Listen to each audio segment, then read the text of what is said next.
Hello everyone, Darren here, and on today's episode we are going to look at how to play the Tier 10 Swedish Heavy Tank, the Kranvagn.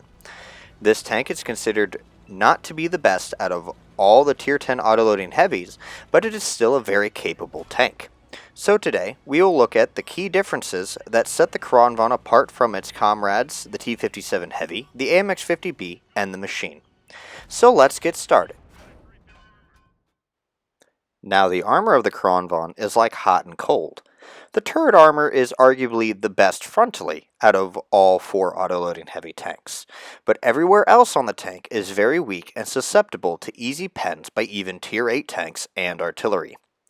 The front hull is a pike nose, so it can bounce rushed and auto-aimed shots, but do not rely on it if your opponent is taking the time to line up a very well-placed shot.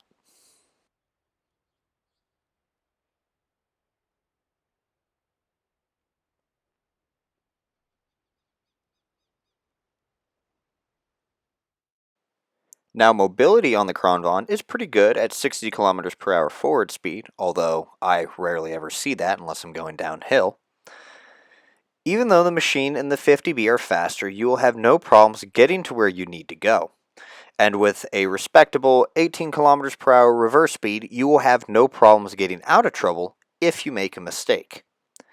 As for chance of fires, the Kranvagn has the same fire chance as the Machine and 50B at 15%, with the T-57 Heavy having a worse chance at 20%. This means you can run food instead of a fire extinguisher as long as firefighting skills are equipped.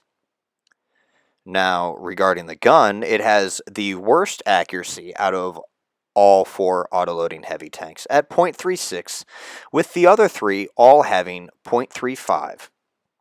The interclip reload time is 3 seconds, and a full reload of 33 seconds, which is the worst, again, out of all four autoloading heavy tanks. Now, the Kranvagn, though, has the best gun depression of the four tanks at 12 degrees. You will have no problems fighting around or on ridge lines than the others. Now, to set up the Kranvagn, in terms of consumables, I run 24 APCR, 16 heat, and 0 HE because in autoloaders, you cannot really take the chance of being caught with HE loaded if surprised by a heavily armored target. I also would like to note that out of the four autoloading heavy tanks, the Kranvagn has the worst premium heat round of the four. I also run a repair kit, a first aid kit, and a fire extinguisher because of my luck with artillery. I say that a lot, and I always do have bad luck with artillery. But if your crew has firefighting skills, you can forgo the use of the fire extinguisher and use food if you want. For equipment, I use gun lane drive, vertical stabilizers, and vents to improve the gun characteristics. Of course, if your goal is to increase the vision as much as possible, you can swap gun lane drive for optics if you wish to do so. Now, how do you play the Kranvagn? Well, I have found the tank to be an excellent frontline support tank because of its strong turret armor. And as long as you are supported by teammates that can cover for you while you are reloading, you can turn the Kranvagn into a devastating offensive and defensive weapon. Try to fight using hills and terrain whenever possible to hide your weak hull armor, and take careful note that arty may target you.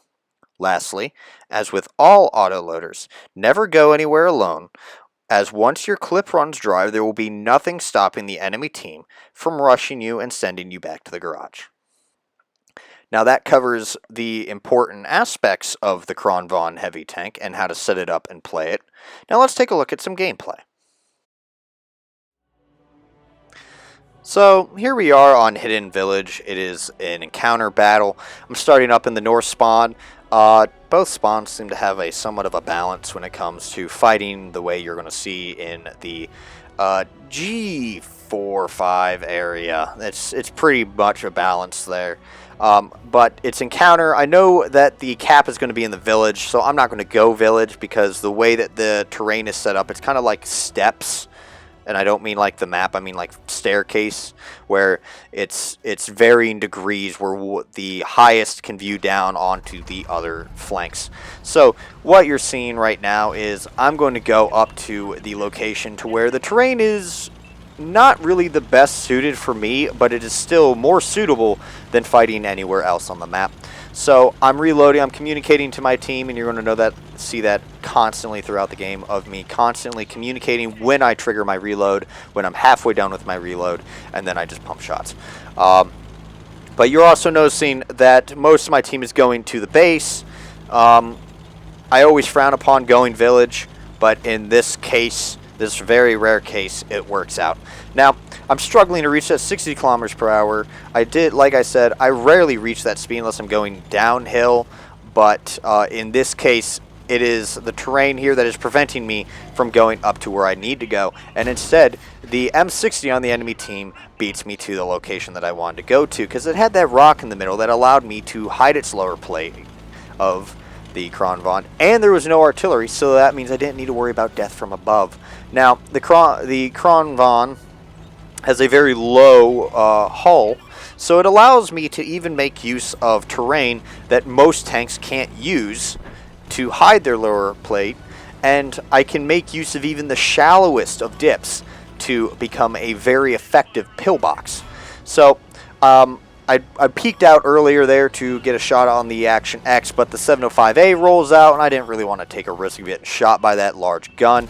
But now you're going to witness the accuracy here. I may hit the tank, but it's not accurate enough for me to actually hit where I'm aiming. So I miss 2 out of the 3 shots that I fire, with only the last shot going into the tracks of the 705A, doing damage and tracking him. But I don't get any track assist damage because of it. So now I'm reloading. You saw me alert my team that I am reloading. Again, halfway through, or about halfway, I alert my team again that I'm halfway done with the reload.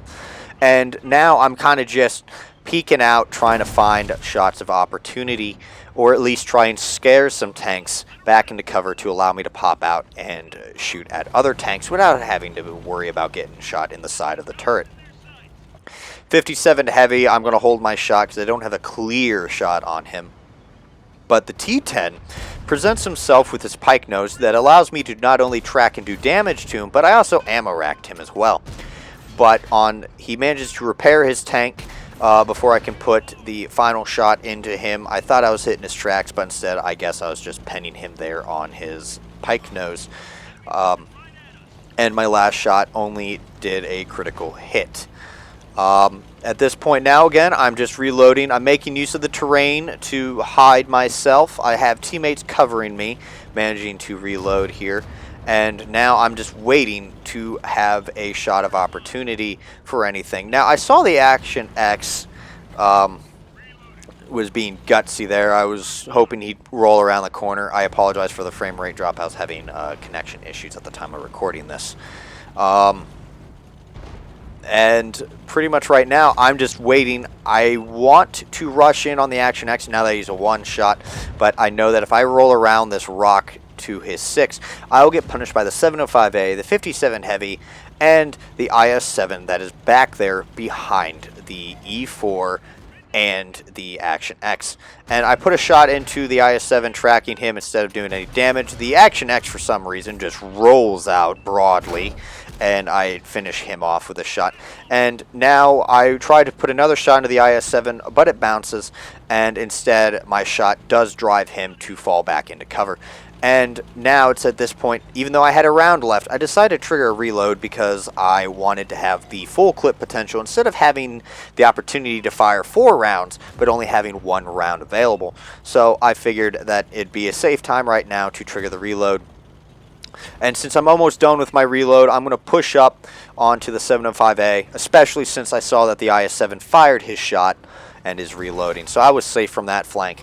The Emil 2 follows me in like a good battle buddy, and he staged with me, waiting for me to make the push. the 705A presents himself deliciously to us in a weird fashion, and now the IS-7 is deciding to YOLO rush me. And instead, he gets tracked as I was aiming at his tracks, and I use my final shot to track him again in order to add to that assisted damage.